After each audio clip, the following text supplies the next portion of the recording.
रहने का घर। लेकिन यहाँ पता चला कि रिश्ता ऐसे तरीके से जोड़ा जाता है।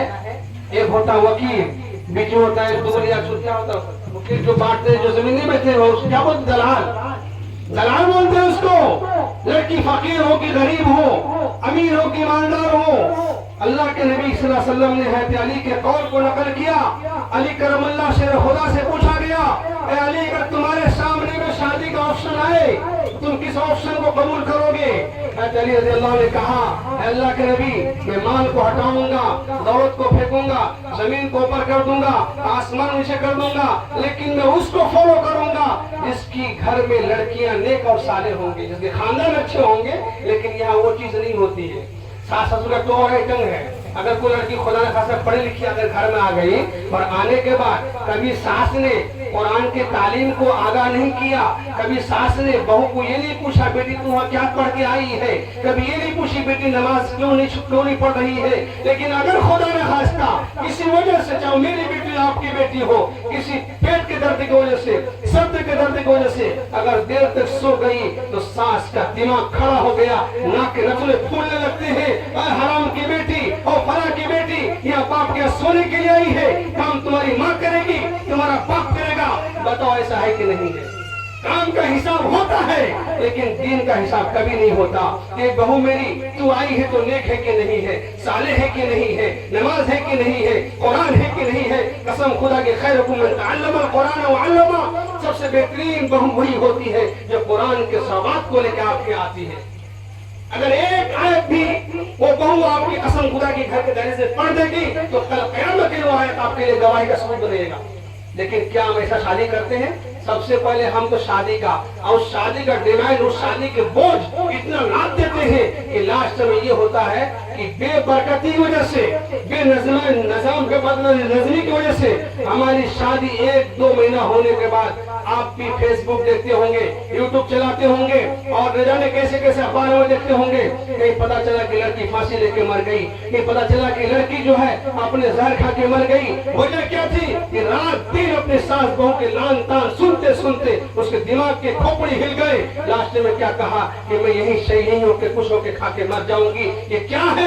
ये जुल्म नहीं तो और क्या है? इसलिए दोस्तों बुजुर्गों, मेरा आखिरी पैगाम यही है कि अगर हमारी शादियां सुन्नत के मुताबिक होगी तो कसम खुदा की हमारी शादी में इतना रौनक होगा, इतनी बरकतें होगी कि हम कभी भी कहीं शिकस्त नहीं खा सकते हैं। तो इंशाल्लाह हम आप लोग वादा करें कि जहां भी हम शादी करेंगे तो इंशाल्लाह नेक दामाद और नेक बहू देख के शादी करेंगे। खड़े हाथ रहिए इंशाल्लाह ताला, ये देख के शादी करेंगे।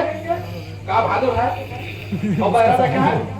ये देख के शादी करेंगे कि या अल्लाह जो बहू हमारी आए, आप तो मुसीबत झेल लेंगे लेकिन आपके बेटे के अंदर वो मुसीबत होगी, रात दिन गाड़ी उसकी बेटी की, जमीन, अच्छा जमीन जो दिखाएगा गाड़ी देगा तो कुछ आपको को देगा, आपको की बेटी को देगा, किसको दीजिएगा? बेटी का।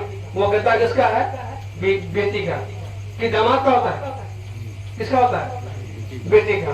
आप बताइए उस बेचारी को कितना रहम अपने शोहर से है, कितना करम है कि उस गद्दे में आप सोते हैं और अकड़ आप दिखाते हैं।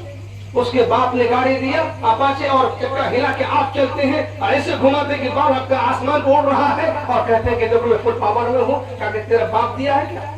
बोलिए। उसके सामान का इस्तेमाल आप करते हैं। आज मैं हकीकत की बात को आपके साथ जमीन पे, कौन सा गाँव है, पलासमरी में कह के जा रहा हूँ, याद रखना कसम खुदा की, अगर मैं मर जाऊंगा तो मेरी बात अल्लाह की बात नहीं मरेगी, ताकि क़यामत तक जिंदा रहेगा। याद रखिएगा कि इस टाइम तो फकीर वही है जो जहेज मांग कर शान और शौकत जमाता है। कसम खुदा के मुझे याद है मैंने जब शादी किया रनीकट्टा में, पक्का बड़ेली है, कच्चा ऐसे कहता था करके पूरा तरह का कंटिन्यू से कह रहा था, क्या अरे तुम्हारा निकाह हुआ ही नहीं, तुम्हारा निकाह हुआ ही नहीं, क्योंकि देवबंद से निकाह जायज ही नहीं है। और पता है मुहर्रम के हमारे यहाँ मुहर्रम में मुर्गा चलता है, चलता नहीं चलता है? चलता है यहाँ हमारे मुहर्रम मुर्गा चलता है। पहले ही वो खसिया लाल मुर्गा, वो चावल, हफ्साल चावल लेके दामाद पे बेटी को भेजते हैं ताकि बेटी पे जुल्म ना हो। तो मेरे यहाँ में जो गंजी आया था ना, मेरा ससुर नहीं जाना कि कौन सा नंबर पहनते हैं, इतना बड़ा गंजी दिया था कि गंजी जहिया बराबर था। कसम हमको भी बोले, हमको भी था जहिया गंजी बराबर था, नंबर दे दिया 90। उस हम छोटे से थोड़ा मोटा भी हो गए तो पता लगा थे 90 नंबर दे दिया। हम जब पहने ना यहाँ आ गया तो चलो ससुर है, ससुर ने बड़ा अच्छा काम किया, दोनों का काम हो गया। دونوں کا کام ہو گیا تو ہماری بیوی دیکھی کہا کہ نہیں یہ کام کیجیے، اس کو کھول دیجیے، اس کو واپس کر دیں گے۔ ہم نے کہا کہ یہ تو واپس کرنا ہمارے شان کے خلاف ہوگا، ہم نے ایک بار بدن میں چڑھا دیا، اس کو ہدیہ تحفہ سمجھ کے چڑھا دیا، اور میرا واپس ہونے کا مطلب ہے کہ داماد میرا خوش نہیں ہے۔ تو ایسی شادی کریں گے ہم لوگ؟ نہیں کریں گے انشاءاللہ، ایسی شادی نہیں اس میں ہماری خرافات ہوں۔ ایک بات اور بتا جا رہا ہوں کہ سب سے زیادہ اس زمین کا سب سے زیادہ کوئی ناپاک آدمی ہے تو وہ اللہ پر شرک کرنے والا ہے۔ کیا ہے شرک؟ سمجھتے ہیں آپ لوگ؟ جو شریعت میں نہ ہو اس کو کرنا۔ جیسے ہمارے یہاں کیا چلتا ہے، شادی سے پہلے عورتیں کلا لیتی ہیں، کلا سمجھتے ہیں آپ لوگ کیا بولتے ہیں؟ بولے نا کلا لیتی ہے، جنگل اور پھلور اور کیا کیا رکھتی ہے۔